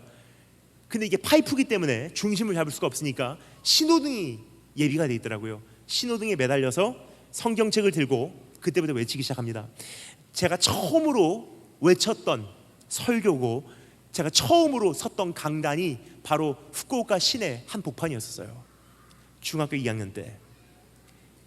근데 여러분, 중학교 2학년짜리가 무슨 설교를 하겠습니까? 그리고 저는요, 한국에서 10년, 일본에서 10년, 미국에서 10년 살았던 거로 어렸을 때, 특별히 중학교 2학년 때는요, 13살, 14살쯤 됐을 때는 하나의 언어도 제대로 못하는 거예요.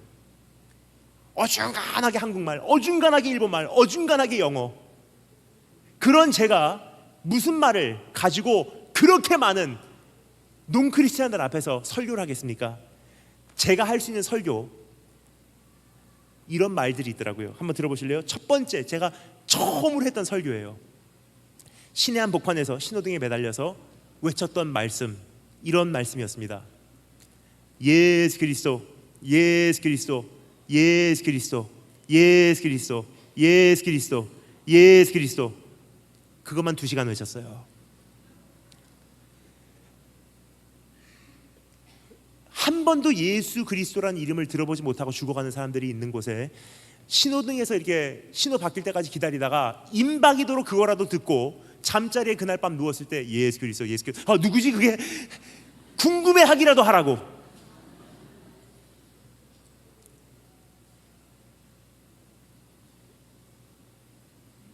때로는 학교 친구들이 지나가다가 저를 봐요. 선생님들이 지나가다가 저를 봐요. 쟤 아니야? 학교 가면요 소문이 퍼져 있어요. 쟤는 토요일날 저녁에 신의 한복판에서 이상한 짓 하는 애다.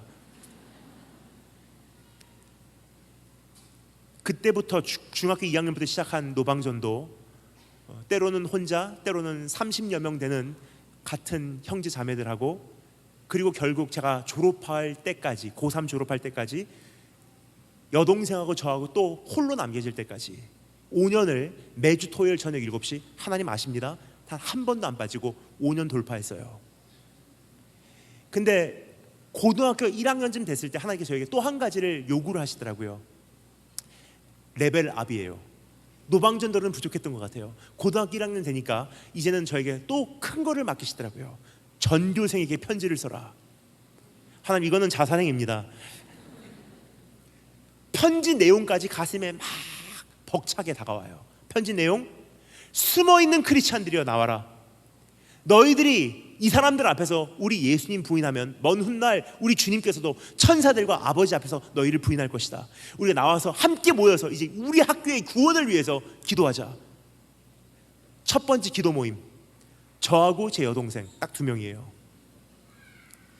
둘이서 학교 식당에 모여서요 손 붙잡고 기도를 하는데, 그때부터는 적극적인 핍박이 시작돼요. 주스병이 날라와요. 기도하는데 와장창 깨져요. 딱 보면은 친구들하고 선배들이요 그때부터 소리를 질러요. 딴 데 가서 하라고. 그리고 학교 갈 때 참 제가 부담이 됐던 것이 한 가지 뭐냐면요, 저희 학교 온 세계에서 학생들이 몰려왔는데요, 자기네 나라와 국적만 가지고 온 것이 아니고, 문화와 어떠한 자기 어떠한 풍습만 가지고 온 것이 아니고, 자기의 종교, 잡신들 다 데리고 왔어요. 저희 학교에 없는 종교가 없었습니다. 이슬람교, 힌두교, 불교, 유대교, 신도교, 남녀 호랭기교, 오무 진리교 뭐 다 있었어요. 근데 크리스찬을 대표해서 이 학교를 가는 거로 사람들이 저의 행동과 저의 말투를 보고, 저의 행위를 보고, 저의 얼굴의 표정을 보고 하나님을 판단하는 거예요. 그러니까 학교 갈 때 얼마나 이게 큰 부담감입니까? 학교 가서 하나님께 정말 죄송한 거예요. 잘 살면 영광이지만 못 살면 정말 죄송한 거예요. 내가 잘못 살아서 하나님 영광 가렸습니다. 그러니까 바로 살아야 되는 거로 그때부터 기도의 재단을 쌓기 시작합니다. 학교 가자마자 하루에 3번 학교에서 기도의 재단을 쌓아요. 어디서 쌓냐? 학교에서 가장 조용하고 한적한 곳, 화장실. 화장실에 숨어서 문 닫아놓고 그런 기도 안 해요. 화장실로 간 이유는요, 숨기 위해서가 아니고 조용하기 때문에. 화장실 가자마자 세면대 앞에 그냥 무릎 꿇습니다. 그리고 학교의 구원을 위해서 기도합니다. 하나님, 나를 통해서 교장 선생님부터 유치원생이 이르기까지 복음 들어가기를 원합니다. 그럼 친구들하고 선생님들이 가끔 화장실 왔다가 깜짝 놀래요. 여기서 뭐해? 일어나! 학교 소문이 퍼지기 시작합니다. 얘는 토요일날 저녁에 신의 한복판에서 이상한 짓 하는 정도가 아니라 하루에 3번 화장실에서 이상한 짓 한다. 아침에 등교하자마자 화장실, 점심시간에 밥 먹고 화장실, 학교 끝나고 집에 오기 전에 화장실. 그렇게 그냥 최선을 다해서 살았어요. 뭐 훌륭한 사역자가 돼야지, 언젠간 이런 간증해야지, 하나님 앞에 내가 세계적인 무대에 서왔고 내가 영향력 있는 삶을 살아서 하나님께 영광을 돌려야지. 여러분, 그런 생각 해본 적이 없어요. 그냥 부르신 곳 화장실에서 최선을 다해서 기도하고, 사람들이 안 봐도, 사실 솔직히 말씀드릴게요, 중학교 2학년부터 시작한 노방전도 고3 졸업할 때까지 5년 동안 제가 보지 못하는 사람들, 천국 가서 그때 노방전들을 통해서 예수님을 내가 믿었습니다 하는 사람들이 있을 수는 있어도요, 그 5년간 하나님께 저에게 보여주신 열매는 단 한 사람도 없어요. 근데 제가 그곳에 섰던 동기는 딱 한 가지예요. 그냥 주님 좋아서, 주님의 마음 어떻게 하면 조금이라도 시원하게 해드릴 수 있을까, 그를 그냥 살았을 뿐인데, 시간이 다 지나고 고등학교 2학년을 마치는 날이 됐어요. 마치는 날 학교에 이제 이런 강단에 시상식이 있었습니다. 선생님들, 부모님들, 학생들 다 모인 곳에서 교장 선생님께서 올라가셔서 이제 시상식을 하세요. 영어, 수학, 과학 다 상을 주고 마지막 상을 주는 시간이 되었습니다. 그 상을 딱 발표를 하는데 참 희한해요. 친구들은 숨소리를 죽이고 교장 선생님께서 누구 이름을 부를지, 그 상이 누구에게 가는지 굉장히 관심이 많아요. 참 희한한 것은요, 저 지금까지 기억합니다. 그 상에 대해서 관심이 없어요, 제가. 그래서 이 말씀이 이해가 되는 거예요. 무대가 펼쳐졌을 때 하나님 안에서 이미 만족을 누리고 오늘도 주님 앞에서 이미 바로 서 있는 사람들은요, 무대에 대한 관심이 없어요. 내가 쓰임 받아야지 하는 게 없어요. 왜요? 쓰임 받는 것은요, 그냥 내가 주님과 함께 연합해서 살다 보면은 주님과 동행하는 내가 밟는 모든 땅이 하나님 나라로 그냥 펼쳐지는 거지. 내가 가서 무슨 열매를 맺어야지. 여러분, 시냇가의 나무가 어떻게 열매를 맺죠? 열매를 맺어야지. 시냇가의 나무가 노력을 해서 열매를 맺습니까? 열매를 맺어야지. 나를 열매를 맺게 하여 주시옵소서. 시냇가의 나무는 그렇게 열매 맺지 않아요. 시냇가에 그냥 심겨져 있다 보니까 철을 따라 때를 따라 계절이 되니 열매를 맺는 거예요. 그러니까 저는 참 위험한 것은요, 선교 동원 대회 누가 주님을 위해서 갈까 하면 일어나는 종들이 참 많은데요, 그렇게 헌신하는 사람들이 많고 선교 지망생들은 많아도요, 대한민국 교회가 지금 능력을 발휘하지 못하고 있다는 것은요, 이미 뭔가가 잘못됐다는 거예요. 그날 사람들은 다 숨소리를 죽이고 이제 누가 그 상을 받는지 관심을 갖는데 관심이 없었어요. 그 이유를 말씀드리겠습니다. 다른 사람들은 못 들어도요, 제 귓가에만 들리는 한마디 하나님의 음성이 있었어요. 그것은 어떠한 소리라기보다도 제 마음 깊은 곳에 말로 표현할 수 없는 확신이에요. 확신. 하나님께서 이렇게 지금 말씀하시고 계시구나. 다른 사람들은 못 들었어요. 제 마음에만 확실하게 들렸어요. 교장 선생님께서 그 상을 다 발표하시는 순간 교장 선생님 목소리는 안 들리고요, 그 마음의 소리만 한마디 들립니다. 하나님께서 이렇게 말씀하시더라고요. 합격.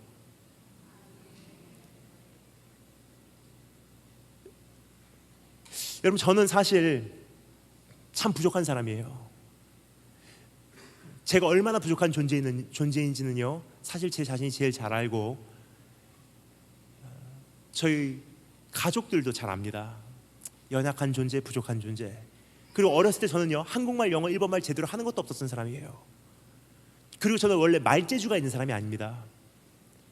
근데 참 기가 막힌 것은요, 목사 안수 받고 선교사 파송 받고 그뿐 아니라 제 한평생의 삶을 지금까지 걸어온 것을 가만히 돌아보면요, 한 가지 제가 솔직히 고백할 수 있는 것, 조금 전에 말씀드렸던 그 찬양의 가사예요. 지금까지 지내온 거 다 주의 은혜라. 그냥 물 붓듯이 쏟아 부으시는 주의 은혜 고마워. 여러분, 제가 경험한 은혜는요, 하나님께서 저에게 경험시킨 하나님의 사랑은요, 그냥 기도 응답 받는 정도의 차원이 아니었어요. 저에게 경험시킨 것은요, 조금 사역을 주시는 정도의 차원이 아니에요. 저에게 하나님께서 다가오셨을 때 주님께서 나에게 허락하신 그 축복은요, 그냥 물 붓듯이 하늘 문을 여시고 쏟아 부으시는 주님의 함께하심과 지키심과 내 인생을 붙드심과 그냥 내 삶을 그냥 하나님께서 손 꽉 붙드시고 돌파케 하시는 인생이더라고요. 어디서 시작됐을까? 저는 기억합니다. 그 음성, 합격. 사람들은 외모를 취하지만 하나님은요, 아무도 안 들어도 노방에 혼자 서서 외치는 소리 그날 들으셨고요, 아무도 없어도요, 화장실에서 무릎 다 척척이 젖어가며 하루에 3번 때를 정해놓고 기도하는 것 주님 보고 계셨고요, 학교에서 기도 모임 여동생과 손잡고 주스병 맞아가면서 기도했던 것 주님 보고 계셨어요. 여러분, 다윗과 같이 춤을 추기를 원하는 사람들은 많아도요, 다윗과 같이 나 춤 안 춰도 괜찮으니까 오늘 나의 삶의 이 현장에서 내가 주님 한 분만으로 만족하고 오늘 예배 현장에서 정말 진실하게 주 앞에 드리기를 원합니다 하는 사람들은 극히 소수예요. 그러니까 수많은 성도들이, 수많은 청소년들이 다윗같이 춤을 추면서 다 하고 있지만 그 안에 정말로 몇 명이 될까 저 참 두려워요. 하나님께서 그 사람들을 보고서 너는 예배자다 말씀하는 사람들이 10,000명 중에 몇 명이 될까 참 두려워요. 스포트라이트 켜지고 스모크 마시에서 연기 나오기 시작하고 드럼 소리 들리기 시작하고 전자기타 소리 들리기 시작합니다. 그럼 청소년들 두 생각 안 해요. 일단 자리에서 일어나서 앞자리로 나와서요,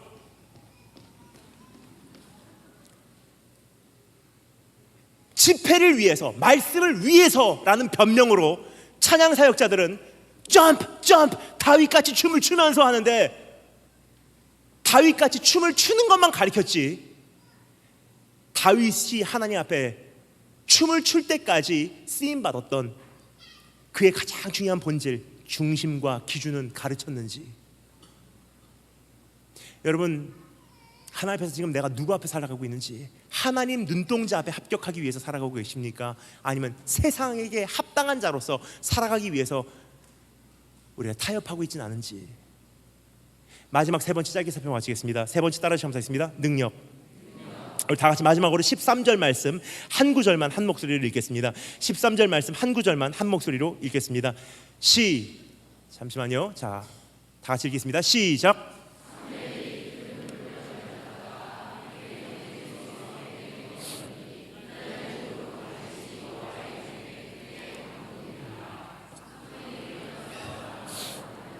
아멘. 참 여기서 기가 막힌 표현이 하나 사용되고 있습니다. 결국은 하나님께서 다윗이라 말씀하셔서요, 다윗을 왕으로 세워내시는데, 다윗에게 기름 붓는 순간 성경이 기록합니다. 여호와의 영에게 다윗이 크게 감동되니라 그래요. 이것은요 그냥 은혜 받았다는 차원이 아니에요. 여호와의 영에게 크게 감동되니라는 것은요 고대의 표현인데 바로 이런 뜻이에요. 능력 받았다는 뜻이에요. 내 안에 없었던 DNA가 형성됐다는 뜻이에요. 왕가의 DNA가 내 안에 형성됐다는 거예요. 여러분, 사실 우리 다윗을 보면 좀 이해가 안 가는 부분이 있어요. 많은 분들이 이 다윗을요 좀 무리하게 끼워 맞춰서 해석을 하려고 해요. 야, 다윗의 리더십은 어디서 나왔을까? 양떼를 치면서 그 리더십을 배웠을 것이다.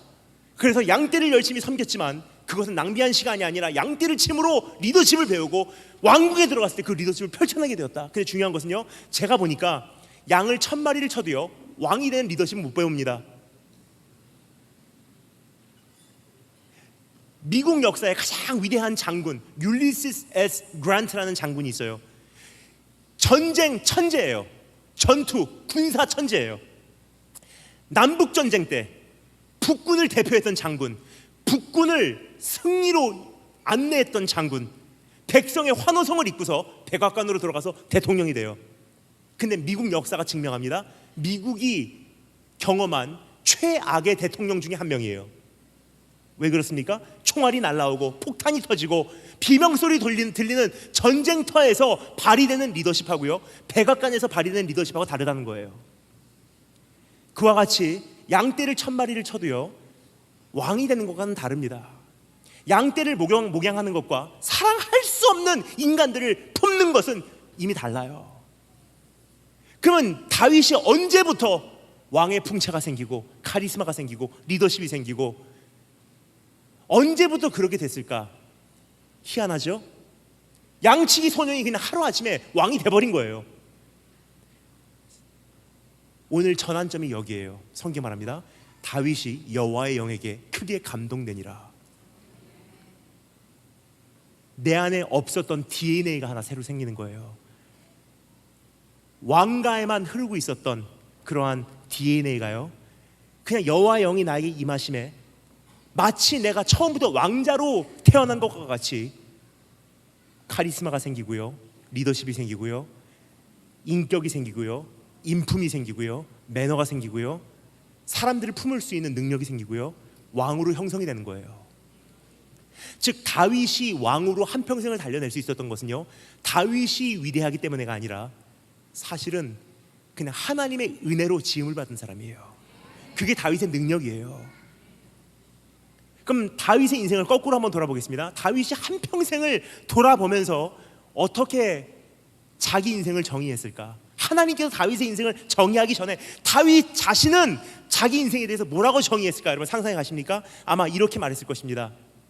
다윗이 만약에 신약 성경의 시대의 사람이라면 이렇게 고백했을 거예요. 나의 나 된 것은 다 하나님의 은혜라. 한평생 하나님의 은혜로 그냥 울고 온 사람이에요. 내가 주의 은혜 때문에 내가 뭐라고 주님 정말 내가 뭐라고 이런 은혜를 오늘 나의 삶을 가만히 정신 차리고 돌아보니 왜 이렇게 나에게 하나님 많이 부으십니까? 하나님의 은혜를 진짜로 경험한 사람들, 그 사람들은요 하나님, 나 이거 30년 전에는 오늘의 이 삶이 난 상상이 안 갔습니다. 그때 정말 죽을 뻔했는데 오늘 나의 삶을 가만히 보니까 왜 이렇게 그냥 물로 쏟아 붓듯이 내 삶에 축복을 쏟아 부으시는지, 그냥 하나님의 은혜로 세워진 인생이에요. 그래서 여러분, 오늘 이 시간 여러분께 초대를 합니다. 여러분의 동기는 지금 어디 있습니까? 여러분의 기준은 무엇입니까? 여러분의 능력은 어디서부터 말미암습니까? 여기까지 말씀드리면 어떤 분들은 이미 낙심을 하십니다.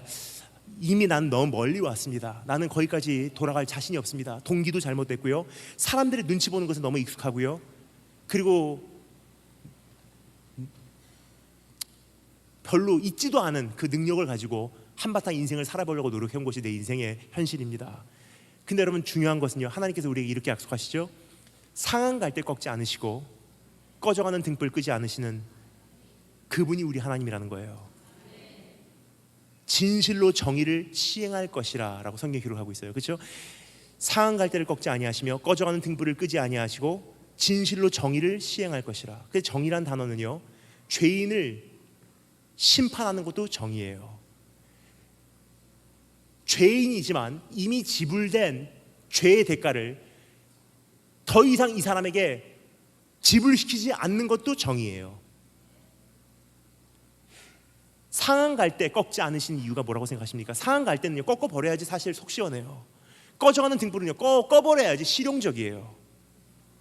그럼 하나님께서 나 같은 인생 동기도 잘못됐고 이미 잘못된 동기로 너무 오랫동안 신앙생활 해왔고 세상과 하나님 반반 섬기는 기준도 잘못됐고 은혜로 사는 것이 아니고 내 노력으로 살 수 있다고 착각하는 나 같은 사람, 왜 나 같은 꺾여버린 그러한 갈대, 그러한 꺼져가는 등불과 같은 처음 사랑도 다 식어버리고 있는 나 같은 존재 왜 그냥 두시냐?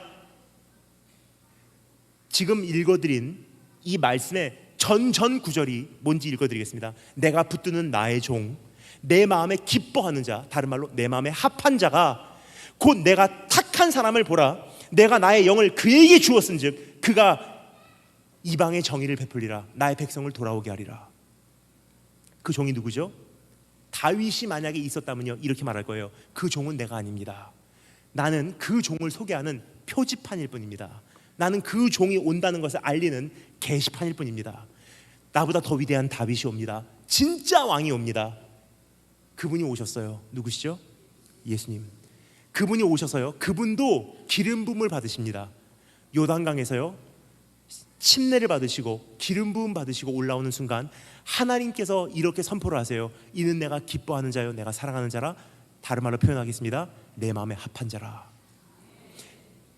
하나님의 마음에 정말로 합한 온전한 종이요, 나 대신 십자가 달려 죽으셨습니다. 나 대신 꺾이심을 당했어요. 나 대신 꺼져가는 등불이 아예 그냥 완전히 꺼져버리도록 소멸당해버렸어요. 거기까지 나를 사랑해 주신 주님이시라면요, 그분이 왜 우리의 삶에 동기 안 되시겠습니까? 그분을 바라보신다면요, 어떻게 그분의 눈동자 앞에 우리가 살아내지 않을 수가 있겠습니까? 이미 나에게 보이신 충분한 은혜가 있는데 어찌 그 은혜를 우리가 사모 안 할래 안 할 수가 있겠습니까? 오늘 믿음의 주여 나를 온전케 하시는 온전케 하실 이인 예수 그리스도를 바라보시고 이제는 바른 동기, 바른 기준, 바른 능력으로 그냥 일반 신앙생활, 기독교라는 종교 생활, 이 시대에 그냥 한 교회 섬기는 교회 생활이 아니라 하나님 앞에 정말 주님의 마음을 흡족하게 해드리는 그러한 우리 한 분 한 분, 우리 중문교회 성도님들 되시길 주님으로 축원합니다. 다시 기도하겠습니다. 주님 감사합니다. 오늘도 여전히 수많은 사람들이 하나님 앞에 예배한다고 하지만 주님께서 찾으시니 이가 없어 주님께서 슬퍼하신다는 그런 찬양의 고백과 같이 하나님, 오늘 우리가 다시 한번 이 시대를 보며 주님 앞에 안타까워합니다. 그러나 오늘 그것을 끝나지 않게 하시고 내가 하나님 앞에 마음에 합한 자로, 주님의 마음에 맞는 자로 이제는 일어나게 해주시기를 소망합니다. 살아계신 주 예수 그리스도의 이름으로 기도합니다.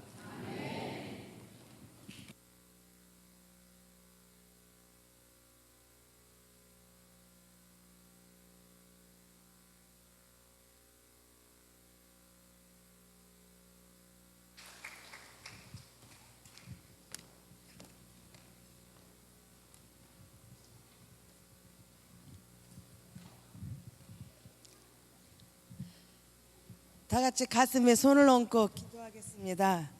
하나님 아버지, 오늘 귀한 시간에 귀한 말씀 주셔서 감사합니다. 내 안에 어떤 DNA가 생겼는지 우리를 돌아보게 도와주시고, 정말 하나님의 신에 감동되어진, 하나님을 크게 만나는 새로운 하나님의 DNA가 내 속에 생겨날 수 있도록 축복하여 주시옵소서.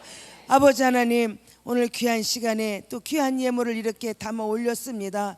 주여 기쁘게 받으시고 축복하여 주셔서 평생 하나님 앞에 감사할 이유를 찾고 그 감사를 고백하며 살아가는 저희들 되게 하여 주옵소서. 예물 속에 담겨진 간절한 마음의 소원, 주님 아시오니 주의 선한 뜻대로 아름답게 이루어 주시고 평생 하나님의 은혜를 간증하며 주님의 살아 역사하시는 증거를 간증하며 살아가는 복된 성도들 되게 하여 주옵소서.